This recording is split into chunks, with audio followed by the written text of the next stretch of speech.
हमें कितनी सिक्योरिटी की ज़रूरत लगेगी, कितनी कंपनीज की ज़रूरत लगेगी, वो जो है ऑनरेबल कमीशन के ज़रिए से MHA के साथ टेकअप किया और उसी के हिसाब से जो है हमें सिक्योरिटी अवेलेबल हो रही है। जो एरिया जहाँ जहाँ गतिविधियाँ एंटी नेशनल एलिमेंट्स की रिसेंट मंथ्स में बढ़ी है, उन एरियाज़ में हम एक्स्ट्रा फोर्स देते हैं। साथ में जो वहाँ के जो विलेज डिफेंस कमिटीज़ रहती है, VDC जो है, उनको भी एक्टिवेट किया है। पहले शायद असेंबली इलेक्शंस में नहीं रहा होगा, होम वोटिंग की फैसिलिटी दी है। ऑनरेबल कमीशन ने 16 तारीख को तकरीबन एक हफ्ता पहले शेड्यूल अनाउंस किया है Jammu and Kashmir as well as Haryana legislative assembly के इलेक्शंस का। जम्मू एंड कश्मीर में कुल मिलाकर के 3 फेजेस में इलेक्शंस प्लान्ड है। उसमें फर्स्ट फेज में 7 जिले होंगे, सेकंड फेज में 6 जिले होंगे और लास्ट के फेज में जो है फिर 7 जिले हैं। फर्स्ट फेज जो है साउथ कश्मीर के 4 जिले और डोडा के जो 3 जिले हैं उनमें होने जा रहा है, जहां आपको 18 तारीख को फर्स्ट का पोल डेट रहेगा। नॉमिनेशंस जो है शुरू हो गए हैं 20 तारीख से 27 तक लास्ट डे है नॉमिनेशंस की। जहां तक सुविधाओं की बात है, हर एक पोलिंग स्टेशंस पर हमने बेसिक मिनिमम फैसिलिटीज रखी है। अभी स्पेशल समरी रिवीजन हुआ जिसमें हमने 209 पोलिंग स्टेशन नए क्रिएट भी किए हैं और तकरीबन जो है 200 के करीब पोलिंग स्टेशंस के लोकेशंस चेंज भी किए। कहीं बिल्डिंग जर्जर थी, खराब थी, फैसिलिटीज की कमी थी, पॉलिटिकल पार्टीज को लगता था कि नहीं कहीं सेंट्रलाइज लोकेशन कोई दूसरा होगा, तो उस हिसाब से उनको कंसल्ट करते हुए उनके साथ बाकायदा मीटिंग लेकर के जो है DC से प्रपोजल आया, कमीशन से अप्रूवल लिया और उसके बाद वो नए पोलिंग स्टेशंस या पोलिंग स्टेशंस के लोकेशंस में तब्दीली किए ताकि मैक्सिमम लोग जो है अपने पोलिंग स्टेशंस तक आसानी से पहुंच सके। हर एक पोलिंग स्टेशन पर जैसे मैंने कहा कि बेसिक फैसिलिटी रहेगी, पानी, बिजली, रैंप की सुविधाएं रहेगी, शेड रहेगा,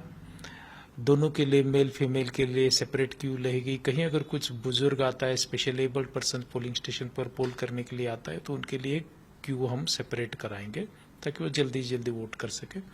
दोनों के लिए male as well as female के लिए वॉलंटियर्स रहेंगे। नॉर्मली उसी गांव की जो आंगनवाड़ी वर्कर है, आशा वर्कर है, वो वहाँ वुमेन्स के लिए वॉलंटियर के तौर पर काम करेगी और मेल के लिए जो है उसी गांव का जो स्कूल में कोई क्लास 4 एम्प्लॉई है या हमारा VLW है, MTS है या मान लीजिए चौकीदार है, उनको हम एज हेल्पर के तौर पर काम पर। हर एक पोलिंग स्टेशंस पर 100% पोलिंग स्टेशंस पर ऑनरेबल चीफ इलेक्शन कमिश्नर साहब ने जैसे हिदायतें दी है 100% पोलिंग स्टेशन पर वेबकास्टिंग होगी। तो अंदर जो भी चीज़ें चल रही है without compromising the secrecy of the vote जो है हमें जिले लेवल पर और सेंट्रल यूनियन टेरिटरी लेवल पर पता चलेगी डिजिटली। इवन कहीं अगर उसमें कुछ करेक्शंस की ज़रूरत है, कुछ डायरेक्शंस पास ऑन करने हैं, तो जो है उसी मीडियम के ज़रिए से हम कंट्रोल रूम से उनको पहुंचा सकेंगे ताकि जो इलेक्शंस पोलिंग स्टेशंस पर जो फैसिलिटीज़ है और पोलिंग होती है वो बहुत बेहतरीन तरीके से हो, किसी भी किस्म की किसी को भी गुंजाइश ना रहे कि फ्री एंड फेयर होने में कोई डिफ़िकल्टी रही। लोकसभा इलेक्शंस पर जिस तरीके से हर एक पॉलिटिकल पार्टी कैंडिडेट मुत्तफिक था कि बहुत ही बेहतरीन अच्छे प्रकार से free fair transparent as well as peaceful environment में इलेक्शंस हुए, उसी तरीके से जो है लोक विधानसभा के इलेक्शंस भी हम करने का प्लान कर रहे हैं। सर कितने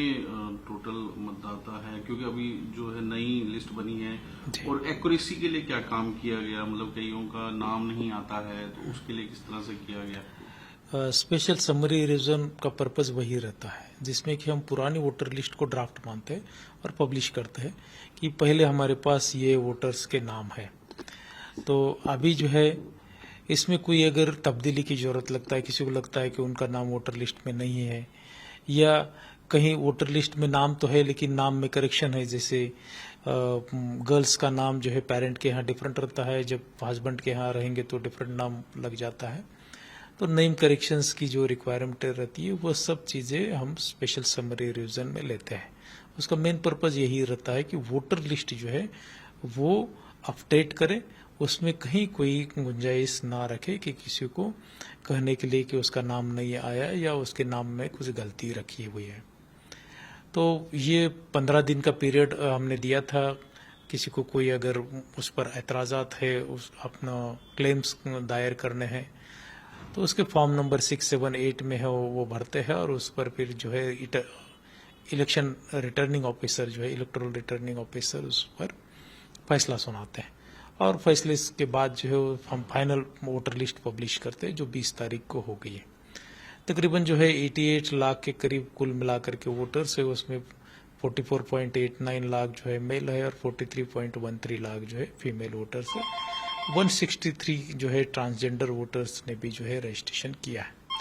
हमारा प्रयास रहता है कि जो स्पेशल समरी रिवीजन है उसके दरमियान कोई भी वोटर जो है जो उसकी उम्र 18 साल की हुई है वो छूटा ना और कोई उसमें जो है डिफिकल्टी उसमें ना रहे। कुल मिलाकर के 11,838 जो है 11,838 पोलिंग स्टेशंस रहेंगे जो विधानसभा के 90 असेंबली सेगमेंट्स में हमने एस्टैब्लिश किए हैं। उनके अलावा जो माइग्रेंट के पोलिंग स्टेशन रहते हैं वो भी उसमें रहेंगे, जिसमें कि दिल्ली में 4 रहते हैं, उधमपुर में 1 रहता है और जम्मू में जो है 20 के करीब पोलिंग स्टेशन हम उनके लिए एस्टैब्लिश करते हैं। इसमें जो पोलिंग स्टेशन की जो कैटेगराइजेशन है, क्रिटिकल पोलिंग स्टेशन या नॉर्मल पोलिंग स्टेशन, वो पास्ट पोलिंग परसेंटेज या उस पर कोई इवेंट हुई थी खास करके वायलेंस रिलेटेड पास्ट इलेक्शंस में हुई थी कि उसके बेसिस पर रहता है। ये कैटेगराइजेशन लोकल जो हमारे इलेक्शन का ऑफिसर्स रहते हैं जिसको हम सेक्टर ऑफिसर्स बोलते हैं और पुलिस के जो सेक्टर पुलिस ऑफिसर्स रहते हैं, दोनों मिलकर के जो है डिसीजंस लेते हैं। उसमें अलग अलग स्टेज की एक्सरसाइज रहती है और वो पोल के पहले जो है फाइनलाइज करते हैं। जो पोलिंग स्टेशंस सेंसिटिव आते हैं, वल्नरेबल एरियाज में आते हैं, उन पर जो है हम ज़्यादा फोर्स डिप्लॉय करते हैं और जो नॉर्मल आते हैं उस पर कम रहते हैं। एक सर जो सबसे इम्पोर्टेंट है वोटर्स को एक जो अवेयरनेस होती है जो स्वीप प्रोग्राम जो बाकी उसके लिए क्या तैयारी है वोटर्स के लिए अपनी बात पहुंचाना? ऑनरेबल कमीशंस का हमेशा ये प्रयास रहता है कि मैक्सिमम लोग वोटिंग में पार्टिसिपेट कर सके, ना सिर्फ वोटर ही बने, वोटर बनने के बाद अपने वोट का एक्सरसाइज भी करें। तो इलेक्शंस कैसे इंक्लूसिव हो उस पर कमीशन जो है हमेशा ज़्यादा स्ट्रेस देता है और इंक्लूसिव इलेक्शंस करने के लिए जो तबकाजात लगता है कि जो वोटिंग में कम शिरकत करते हैं, जैसे वुमेन्स रहती है, यूथ्स रहते हैं, कहीं यूथ्स में थोड़ी सी आपत्ति रहती है या उसको जो है कॉलेज की पढ़ाई और उसी में ज़्यादा ध्यान देता है, वोटिंग पर उतना स्ट्रेस नहीं देता है। कहीं डिसेबल्ड पर्सन्स रहते हैं जिनको डिफिकल्टी रहती है पोलिंग स्टेशन पर जाने के लिए और बाकी चीज़ों में, या कोई माइग्रेंट्स रहते हैं, नोमैड्स रहते हैं, उन सब तबकाजात, या मान लीजिए कोई ट्राइबल लोग रहते हैं जो नॉर्मली फॉरेस्ट एरियाज में रहते हैं, गद्दी सीपी या दूसरे, तो उन तमाम तबकाजात को ऑनरेबल कमीशंस स्वीप के ज़रिए से स्ट्रेस देता है, उनमें अवेयरनेस करता है और उनको भी प्रयास करता है कि जैसे कि दूसरे लोग शिरकत कर रहे हैं वोटिंग में वो भी शिरकत करें। इसके लिए हर एक असेंबली में हमने एक स्वीप नोडल ऑफिसर्स अपॉइंट किया है, जिले के लेवल पर भी स्वीप नोडल ऑफिसर्स है और वो जो है टारगेटेड प्लान बनाते हैं जिन जिन पोलिंग स्टेशन में जिन जिन तबकाजात की वोटिंग कम रही है, पास्ट जो लेटेस्ट हमारा जो स्टैटिस्टिक्स है उस हिसाब से उस पर हम स्ट्रेस देते हैं ताकि हर कोई इलेक्शन में पार्टिसिपेट कर सके और इलेक्शन जो है इंक्लूसिव हो सके। सर अभी लोकसभा इलेक्शन में हमने देखा कि घर जाके जो ओल्ड लोग थे उनको वोट करवाए गए, क्या इसमें भी रहेगा सर? यस, डेफिनेटली जो है ये पहली बार जो है लोकसभा इलेक्शंस के दरमियान ऑनरेबल कमीशंस की डायरेक्शन से वोटिंग एट डोर स्टेप्स हुई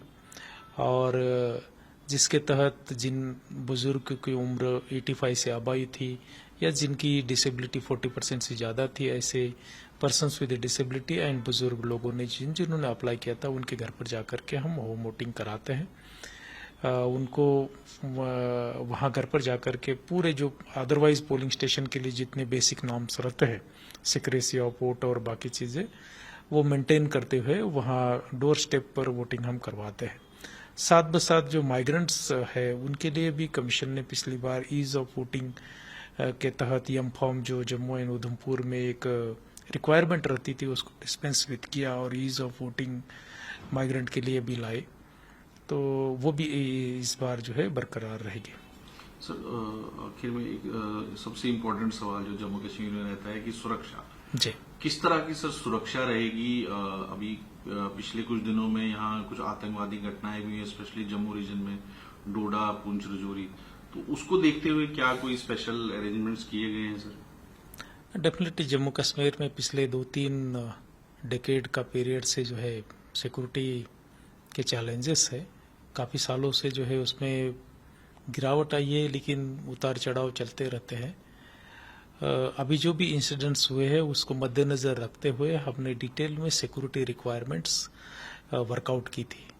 न सिर्फ कैंडिडेट के लिए, पॉलिटिकल पार्टीज के कैंपेनिंग के लिए, हमारे आरओ ऑफिसर्स के लिए, ऑब्जर्वर्स के लिए, स्ट्रांग रूम्स के लिए या आरओपीज के लिए, अलग अलग हेड पर हमें कितनी सिक्योरिटी की ज़रूरत लगेगी, कितनी कंपनीज की ज़रूरत लगेगी, वो जो है ऑनरेबल कमीशन के ज़रिए से एमएचए के साथ टेकअप किया और उसी के हिसाब से जो है हमें सिक्योरिटी अवेलेबल हो रही है। कहीं भी मुझे नहीं लगता कि हम जो है जैसे पीसफुल तरीके से लोकसभा इलेक्शंस कंडक्ट करवाए, पॉलिटिकल वायलेंस कहीं नहीं होगी, उसके लिए हम पूरी तरीके से चुस्त दुरुस्त हैं। सर तो ये स्पेशली डोडा इलाका इधर अटैक्स हुए, तो क्या वहाँ कोई एक्स्ट्रा डिप्लॉयमेंट होगा पोलिंग स्टेशंस में? डेफिनेटली, जैसे आपने पहले पूछा था कि पोलिंग स्टेशंस का वल्नरेबिलिटी मैपिंग, क्रिटिकलिटी मैपिंग जो है वो हमने ऑलरेडी कर दी है। उसी हिसाब से जो जो एरिया जहाँ जहाँ गतिविधियाँ एंटी नेशनल एलिमेंट्स की रिसेंट मंथ्स में बढ़ी है उन एरियाज में हम एक्स्ट्रा फोर्स देते हैं। साथ में जो वहाँ के जो विलेज डिफेंस कमिटीज रहती है, वीडीसी जो है, उनको भी एक्टिवेट किया है।